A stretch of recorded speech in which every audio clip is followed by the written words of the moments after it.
ખમાસા પહોંચી ગયા છે। રથયાત્રાનું આ જે રૂટ છે એમાં ગજરાજ પહોંચી ગયા છે ખમાસા। શું જાણકારી અત્યારે તમારા સુધી પહોંચી રહી છે અને કેવા પ્રકારની પ્રતિક્રિયાઓ ભક્તોની?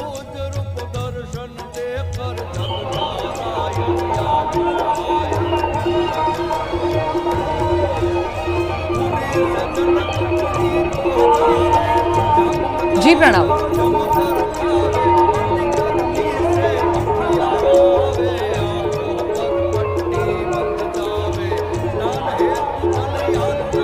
પ્રણવ સુધી અમારો અવાજ નથી પહોંચી રહ્યો। ફરી એક વખત તેમની પાસે જઈશું અને એ જાણીશું કે કેવા પ્રકારની લાગણીઓ અત્યારે ભક્તો અનુભવી રહ્યા છે। ત્યારે તેની પહેલા શ્રી ગણેશ કરતા હોય છે, ગણેશ હોય છે। આપીશું દ્રશ્યોની અંદર કે હાથી છે તે ખમાસા ખાતે પહોંચી ગયા છે અને મુખ્યત્વે એક આકર્ષણનું કેન્દ્ર પણ હોય છે અને સાથે જ એ પણ માનવામાં આવ્યું છે, એક માન્યતા પણ છે કે જ્યારે ભગવાન નગર યાત્રા નીકળતા હોય ત્યારે એક શુભ કાર્ય માટે હંમેશા માટે ભગવાન શ્રી ગણેશ એ પૂજનીય છે અને હાથી એનું સ્વરૂપ માનવામાં આવતું હોય છે। ત્યારે જોઈ શકો છો કે હાથી છે તે ખમાસા ખાતે પહોંચી ગયા છે અને યાત્રા જે છે એ શરૂ થઈ ગઈ છે। 147મી આ ભગવાન જગન્નાથની જે યાત્રા છે તેનો પ્રારંભ થઈ ગયો છે।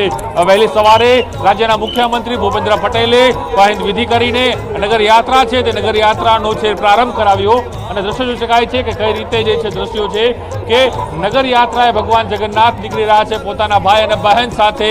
તો તેની પહેલા ગજરાજને આગળ કરવામાં આવે છે। ગજરાજ એ મુખ્ય હોય છે, એ ગજરાજ તેની આગેવાની કરતા હોય છે આખી રથયાત્રાની।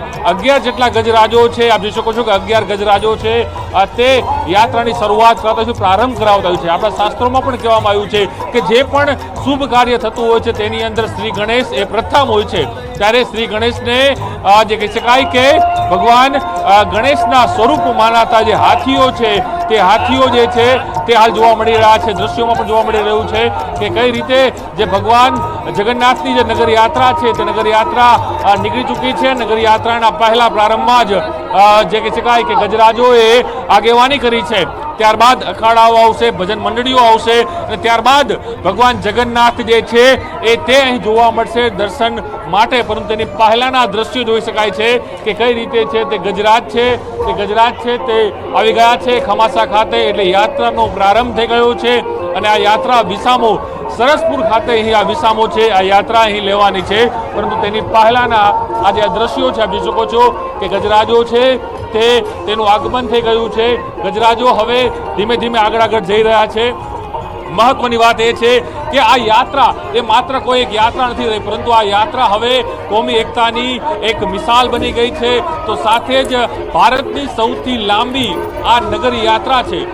અષાઢી બીજ એવો પવિત્ર દિવસ છે કચ્છુ માંડીઓ માટે, આ મહત્વનો દિવસ તેનું મહત્વ હોય છે। ત્યારે અષાઢી બીજના દિવસે ભગવાન જગન્નાથ અમદાવાદમાં કહી શકાય નગર યાત્રાએ નીકળે છે। નગર યાત્રાએ ભગવાન તમામ ભક્તોને સામે ચાલી આવીને દર્શન આપતા હોય છે અને જોઈ શકાય છે દ્રશ્યોની અંદર કઈ રીતે લોકો પ્રસાદ પણ છે તે ગજરાજને આપી રહ્યા છે। ગજરાજને પ્રસાદ આપીને તેઓની પ્રશંસા છે તે કરી રહ્યા છે। દ્રશ્યોમાં જોઈ શકાય છે કે કઈ રીતે જે છે કે તમામ લોકો છે તે ભેટ સોગાદ છે તે અહીં આપતા હોય છે। તે પ્રકારના દ્રશ્યો છે તે જોવા મળતા હોય છે।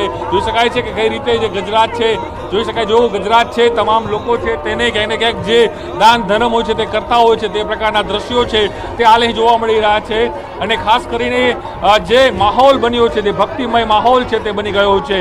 11 ગજરાજો આગેવાની લઈ રહ્યા છે અને 11 ગજરાજો એ જઈ રહ્યા છે। જોઈ શકાય દ્રશ્યોની અંદર કે 11 ગજરાજો છે તે કઈ રીતે જે છે તે જઈ રહ્યા છે અને ખાસ કરીને જે કહી શકાય કે ભગવાન જગન્નાથ નગરનો નાથ જ્યારે નગર યાત્રાએ નીકળતો ત્યારે હિલોડે પ્રજાજનો ઝૂલતા હોય છે, કારણ કે માત્ર એક ભગવાનની એક ઝલક પ્રાપ્ત કરવા માટેના જે એક માહોલ છે। જોઈ શકાય છે કે હજારોની સંખ્યામાં લાખોની સંખ્યામાં જનમેદની છે એ રસ્તાઓ પર જોવા મળી રહી છે અને હવે વન બાય વન જે 11 ગજરાજો છે તે 11 ગજરાજો છે તે 11 ગજરાજો જોવા મળી રહ્યા છે કે 11 ગજરાજો જે છે ગજરાજો કઈ રીતે જઈ રહ્યા છે કે દર્શન છે તમામ લોકો કરી રહ્યા છે। તેનું એક મહત્વ રહ્યું છે ગજરાજોનું, કારણ કે મેં પહેલા જ કહ્યું કે શ્રી ગણેશનું એક સ્વરૂપ એ ગજરાજ છે તે માનવામાં આવતા હોય છે અને ગજરાજની પૂજા છે તે પણ થતી હોય, કારણ શ્રી ગણેશ એ પૂજનીય છે।